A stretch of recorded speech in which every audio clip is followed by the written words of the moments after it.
Hello, and welcome to the channel. I ended up getting a lot this week. Kind of went crazy on some of the credit that I had up at I Like Comics in Vancouver, Washington. Highly recommend checking out that store. Yeah, I'm just gonna go ahead and get right into it. It's some keys. We got some graded stuff. We got some pre-code horror. Lots of magazines. And of course, horror comics. So, first off, we have SINK, the deluxe edition. This is from the Kickstarter. I really like John Lees. I think he's one of the most underrated writers. And Alex Cormack, the art, just always awesome. This one was great. Really like it. Cool thing with Kickstarters, you get lots of fun stuff: a metal bookmark, a sticker, print, and also ended up getting these 4 cards.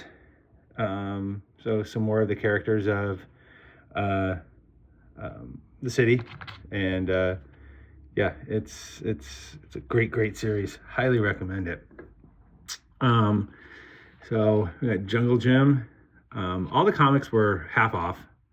All the magazines from back there were full price, and then the last two, that graded comic back there is full price as well. So anyway, love the cover on this one. But less menacing, more cute on that little guy. So yeah, got that one just for that. Picked up some more Atlas. Working on trying to get everything checklisted, and these two did not look familiar. So Destructor number 2 and Destructor number 4. I could have all of these, these two, but yeah, so I got them anyway. Kind of silly. This one I've never seen. I know there's 4 issues of it, but never actually seen one out in the wild. So I had to pick it up. It's pretty nice condition too. Yeah, like I said, there's 4 issues. Kind of like Atlas's version of a Archie. They're spitballing everything, seeing what stuck, which is pretty much none of it. So yeah. So I ended up getting another Atlas. This one I definitely know I need, and super cool. Really cool. Mr. Miracle that I needed. Not too sure how awesome Hyman is, but once I read it, I'll find out. And yeah, another Kirby classic. This one I got strictly for the cover. Just loved it. Not a big fan of Dal H for Hero. Don't like it, just doesn't really appeal to me, but the cover was just really great. Will he dial G for good or E for evil? So really nice. Cool 12 center. This I got because I've got the collected versions of these, and I think I can't remember. I have the Alamo one. This one I do not have. I know that. I've never even seen this cover. It's by Jackson and from Last Gasp. Really cool comic to go ahead and add to the collection. Great art. Really historical, accurately historical. That's another thing too in this day and age. So yeah, there's that. I needed Elvira number 4. It's been at the shop, but I just finally decided to go ahead and pick it up. I mean, Biker Elvira, there you go. What else do you need? Justice Broads, cover by Adam Hughes, from Spoof Comics. I don't know if he did the one before this or the one after it, but I collect Hughes when I can. That and Stevens, so it's kind of cool to get that, and also with the cards. And so yeah, Adam Hughes. Huge Crow fan, and this is a cover by James O'Barr. Apparently it's a variant, that's what it says. I don't recall having it, so really cool to add to the Crow collection. Again, these are all half off, so yeah. An issue of Plop I needed. That crazy horror magazine from or crazy comedy horror magazine from the 60s. So this one's actually from the 70s. So really cool edition. And now we're into our horror comics. Another issue of House of Mystery. Really, really nice condition. 218. Love the cover of this one. I had never seen this Grimm's, but really cool. Nice. The painted covers always just really, really attract me. This one was done really, really well. It looks nuts. Some Marvel 70's. Crypt of Shadows, number 5. Fun one to have. Here we've got Ghost Manor. Yeah, another one I needed. So a couple more issues of Unexpected. I needed one of the later ones, 168, and that cover is just fantastic. Number 112. What a doozy. Yeah. All right, so there's another Barry Windsor Smith comic that he had that was signed down at the bottom, and one of the COAs from Dynamic Forces. So being able to pick up a Barry Windsor Smith comic signed for $8 is pretty awesome. The Rune series was actually really, really good too. For as much as I don't like superhero stuff, I really liked the Ultraverse stuff. It was cheesy and all that kind of stuff, but I really, really enjoyed it when it was coming out. An art portfolio of Jim Lee, but mainly also Travis Charest. Really big fan of his, loved his stuff. Wish he did more, but the stuff that we got was just absolutely fantastic. He's an incredible illustrator.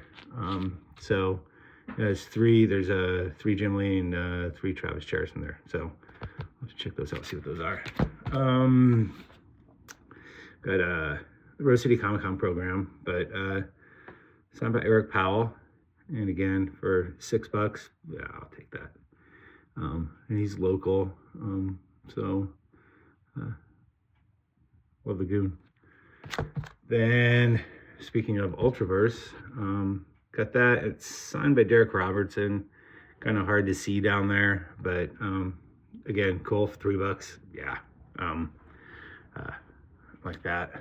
Now we got Wild West number 2 in absolutely spectacular condition. They have overpaid for a little bit for it, but you know, these are just getting harder and harder to find. So yeah, $30, but number 2 in looking like it came off the press yesterday. So great photo cover. Fun show. Here we've got Weird Western Tales. Pick this up. It's the 3rd appearance of Jonah Hex. Slowly going to get to that first appearance. It's going to take a while, but in the meantime, I'll pick up the 3rd, and it's a great cover to boot. So nice addition to the collection. I've been picking these up, all the Jonah Hex stuff, ever since I last read the last issue. Oh wait, no, never mind. Anyway, there's that. And the newspaper comics. It's an anti-smoking comic. So put out by the American Cancer Society. And yeah, haven't seen that one before. Don't have it, need it. There we go. Then Satana in our first comic, well, on the cover. And it's just like a really cool cover. Really like it. Looks like Gil Kane. No, maybe, I'm not too sure, I can't see. No, it's not Gil Kane. I don't know. Oh, fun cover, great one. Yep. Too Much Coffee Man. This is the first issue, kind of tough to find. I like the magazine. I worked on it for a little while, I think for 3 issues. So that was always fun, but I was trying to pick this one up. This one's actually tougher to find than what a lot of people realize. It's kind of like almost like a promo. If there was an Ashcan magazine, this was it. So, yeah, got it, $3, sure. Then I picked up Starlog number 1. Just great painted cover. Didn't have that, and really nice condition. All the pop culture stuff that I just eat up. Bionic Woman, Space 1999. All that fun stuff. And then we have Starlog number 3, which looks like Jack Davis painted cover. And again, more of all the pop culture stuff that I like out of there. Elvira, it's a movie adaptation, and so fun. Always pick up my horror stuff. Didn't have this one, and so now I have it. These are just oddball magazines I had never seen. Like this one's a Star Warp from number 4 from 1978, and this stuff, I just love it because it's just pictures of the stuff that I grew up on. It was my, thing that I did. So being able to find these, and I mean, I've never even seen them. It's so cool, so cool to be able to find these. So yeah, we got Star Warp number 4. Oh, we got Warren's UFO and Alien comics. So yeah, aliens were aliens back then. So yeah, great fun stuff. Like here's some more of the pop culture stuff. We got Battlestar Galactica, we got Hobbit, Spider-Man, Star Trek, Superman, all the stuff from that period of time when I was a little tiny kid. And we've got Space Wars. There's a lot of space and wars thrown in together in different ways. So another really cool one. I like that one. Questar, which is, I like this cover because it's the alien pilot. Yeah, another really fun thing. Oh, not comics, but hey. Then we got Space Trek, Volume 1, Number 1. What a cover. Wow, super awesome. Hulk, Battlestar Galactica, and Spider-Man. Really fun. This cover, I just love this painted cover. In fact, I'm going to actually probably do a little research, try and figure out who did it, see if there's prints or something. I just really love that cover. And so it's Battlestar Galactica, but it looks like almost like a prelim, like the way Star Wars had rabbits, and so yeah, I have to check on that, but another great one. And Weird Worlds number 7. This was a Scholastic release. What's kind of cool though is there's Stephen Bassett stories in here. This one had a 3-pager. His little shock stories, nothing gory or anything like that, but his art was just starting out, but it still looks spectacular. Yeah, there's some Stephen Bassett stuff in here, and I think they were all collected in Bedlam, maybe, I'm not too sure, from Eclipse, but really fun one. Really like that. I already read that one. Here we go. We got the first Lilith on cover. For Vampire Tales. Again, a really nice condition, well worth the price. This stuff just gets harder and harder to find, so any chance I get, I pick it up. Yeah, really cool. Haven't looked at that one yet. This one I'm like absolutely so stoked on. We got Shock number 1 from 1969, and yeah, these are just great. They're terribly great. The art is not really that awesome. The stories are kind of bleh, but there's just such an appeal to it. I don't know what it is. Getting these and Voodoo and all those, they're tough to find, and I was glad to be able to go ahead and add this one to the collection. It's really cool. And then we got Spirit World. This was put out by DC apparently. Contains all Jack Kirby artwork except for the photo montage. This one also has the poster in it. It has the poster of the occult world, and it was reprinted in a hardcover, I think, along with issue number 2 in 2012. But having the original from 1971, just really cool. I mean, the intro to it. If you haven't seen it, I suggest you check it out. It's an absolute Kirby masterpiece, I think. But even just the early stuff, I mean, yeah, this is hard again. Andy always says that I need to figure out a better way to do this, but you know, so yeah, you got these like great spreads of this stuff that are just fantastic. I mean, his collages were just so awesome. And then we got the poster in the center, but we got a photo, we got Fumetti. But yeah, it's Kirby. Apparently it's supposedly sold so bad that they never did an issue 2. And what I found weird after looking up, it's Hampshire distribution, but apparently that's DC that put this out. Speak Out series. So awesome. All right, the last 2, the big ones.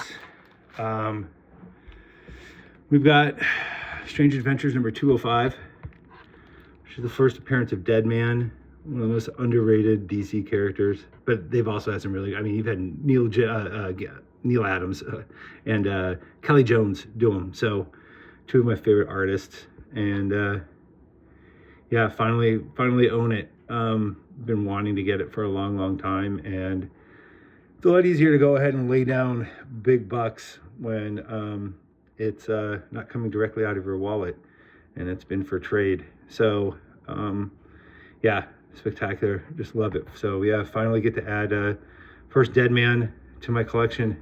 So excited about that. Great copy too. I think he had it at a 6.0. So, and again, I don't care if it's a little high. When it's trade, it becomes a little bit more negligible. And lastly, we have some pre-code horror. We've got Black Cat, Mystery Comics number 49, and then 3.5, it's graded. And I saw the cover of it. I was like, man, this is just, what a terrible fate. So, guy's got rats all over him. I'm assuming he's dead. Hopefully he is, or he's getting his head whacked right there. I'm not too sure. And then the tagline down below is, they found him as clean as a whistle. So that insinuation that the rats just feasted on him was too much for me to resist. And this stuff just gets harder and harder to find. So pre-code horror, it's great, love it. Wish I could open it up to read it, but you know, sometimes not everything works out. And the crazy thing, this is put out by Harvey Comics. I mean, you know, Harvey put out, minus Disney, probably some of the most abundant kids comics, and Archie around. So even they were in the horror game. So yeah, really fun thing to have and add to the collection. So there's that. So if you like the video, click like, subscribe. Don't forget, there's Frankenstein's comic book swap coming up. Check online. I can't remember the date on that right off my head. And then in May, there's Cap City Comic Convention down in Salem, Oregon. That'll be a fun one. And yeah, that's my haul. And hope you enjoyed the video. Thanks. Bye.